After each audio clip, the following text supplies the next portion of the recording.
Hello guys mga kasusay. Ito pa yung isang halaman na to. Ito ay binigay lang sa akin ng aking mabait na kapitbahay dito. So ayan. Ngayon ay mataas na siya. And ayan, hindi ko pa siya nalilipat ng paso guys. Ayan o. Kasi ano na yung paso niya siguro sa tagal. And yung ugat niya ay umano na dun sa ilalim. Ayan. So kaya ang nangyari, lumaki siya. Ayan. Gumapang siya sa pader. Ayan guys.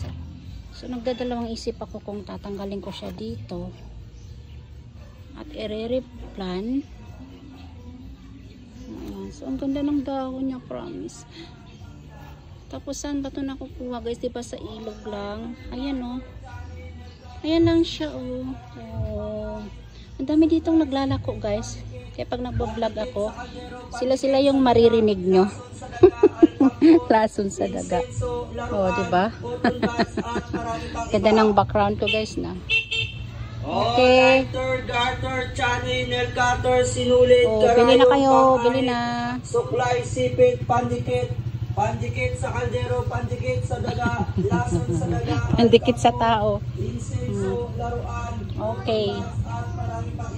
O, diba? Narinig yung aking background. Bili-bili na kayo. Ngayon sa guys, so nakadikit sa pader. Yan.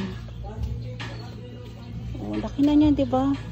Ang ganda ng kanyang dahon kasi para siyang ano, plastic and ano siya, kumikinang, diba?